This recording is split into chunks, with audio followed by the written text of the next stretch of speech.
తెలంగాణ ప్రభుత్వం పౌర గ్రంథాలయ శాఖ ఆధ్వర్యంలో హైదరాబాద్లో పద్మశ్రీ డాక్టర్ ఎస్ఆర్ రంగనాథన్ 133వ జన్మదిన వేడుకల సందర్భంగా జాతీయ గ్రంథాలయ పాలకుల దినోత్సవం బహుమతుల ప్రదానోత్సవ కార్యక్రమం నిర్వహించారు. ఈ కార్యక్రమానికి ముఖ్య అతిథిగా మంత్రి పొన్నం ప్రభాకర్ పాల్గొని ప్రొఫెసర్ రియాజ్, పుస్తక పాఠకులు, పలువురు గ్రంథాలయ పాఠకులకు మంత్రి పొన్నం ప్రభాకర్ బహుమతులను ప్రదానం చేశారు. పలువురు గ్రంథాలయ పాలకులకు మంత్రి పొన్నం ప్రభాకర్ బహుమతులను ప్రదానం చేశారు. మంత్రి పొన్నం ప్రభాకర్ మాట్లాడుతూ నిజాం అసఫ్ జహీ ఈ గ్రంథాలయం నిర్మించారని అన్నారు.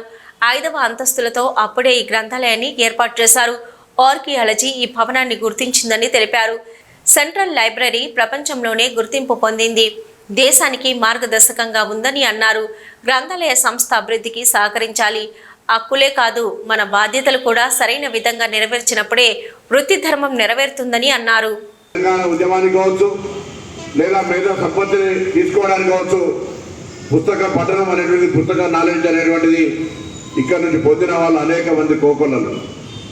ఈరోజు గ్రంథాలయాలకు సంబంధించినటువంటి భవిష్యత్తు ఉనికికి సంబంధించిన అంశం మీద రియాజ్ గారు అనుమానం వ్యక్తం చేశారు. ఎందుకంటే గత కాలంగా మరి 80-90 వేల పుస్తకాలు చదివిన పెద్ద ఆయన ఈ గ్రంథాలయాల మీద కొద్దిగా శ్రద్ధ పెట్టుంటే అసలు ఇటువంటి పరిస్థితి గ్రంథాలయాలకు ఉంటుండేది కాదు. తెలంగాణ రాష్ట్రం వచ్చినాక ఉమ్మడి రాష్ట్రంలో నిర్లక్ష్యానికి అయిందంటే పర్వాలే, కానీ మన అన్ని పుస్తకాలు చదివిన వ్యక్తి ముఖ్యమంత్రి అయిన తర్వాత తెలంగాణ రాష్ట్రం ఏర్పడిన తర్వాత కూడా గ్రంథాలయ పరిస్థితి ఎక్కడేసిన గొంగలు అక్కడనే ఉంది.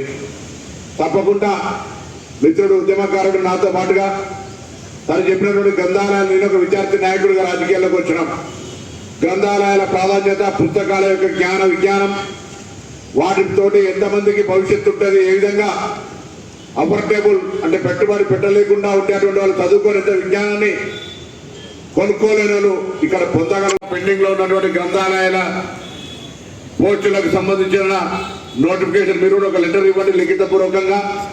దాన్ని Telangana state public service commission vacancy post cadre strength వారిగా ఏ పోస్టులు ఏ క్యాడర్కి సంబంధించి ఖాళీ ఉన్నాయో వాటి వివరాలన్నీ ఇచ్చినట్టయితే తప్పకుండా ప్రభుత్వం తరఫున జాబ్ క్యాలెండర్లో పెట్టించే విధంగా చర్యలు తీసుకుంటాం గౌరవ ముఖ్యమంత్రి గారి ద్వారా అనే మాట మనవిస్తూ, జీతాలు కూడా 1వ తారీఖున పడడానికి, సెస్ మీ దగ్గరికి రావడానికి ఎంతో గొప్ప ప్రభుత్వం ఒకవేళ మిగతా అవసరాలకు వాడుకున్న జీతభత్యాలు, గ్రంథాలయాల మినిమం మెయింటెనెన్స్కి సంబంధించి తప్పకుండా మీ నిధులు మీకు ఏ విధంగా రాగలుగుతాయో ప్రయత్నం చేస్తారనే మాట మనవిస్తూ, చరిత్రను అందించేటువంటి ఒక పెద్ద పెద్ద కేంద్రాలుగా ఎప్పుడు కానీ చరిత్రలో ఈరోజు ఈ కార్యక్రమం భవిష్యత్ తరానికి తెలవాలంటే గ్రంథాలయము దానికి సంబంధించిన ఒక చరిత్ర ఉండాల్సిందే. లేకపోతే మనం ఈరోజు ఎవరం కూడా గత చరిత్రకు సంబంధించిన జ్ఞానం మన దగ్గర లేకుంటుంటుండే.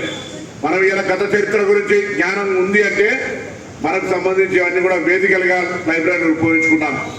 ఈరోజు సరే గూగుల్లో రావచ్చు, లేకపోతే అనేకమైనటువంటి సాంకేతికమైన అంశాలు వచ్చినా బేసిక్గా ఆనాటి వాస్తవ చరిత్ర తెలుసుకోవాలంటే మళ్ళీ పుస్తకం పఠనం చేయాల్సిందే అనే మాట సందర్భంగా మనవేస్తూ, ఉద్యోగస్తుల సమస్యలు, నియామకాలు, నూతన గ్రంథాలయాల ఏర్పాటు 3 ప్రధానమైన అంశాలతోటి మీకు సంబంధించి అన్ని రకాలుగా మద్దతుగా ఉంటారనే మాట మనవేస్తూ, మరి రియాజ్ గారి నాయకత్వంలో గ్రంథాలయ సంస్థ అన్ని రకాలుగా అభివృద్ధి చెంది కేరళ రాష్ట్రం కంటే మించే విధంగా తెలంగాణ గ్రంథాలయ లోపల ముందుండాలని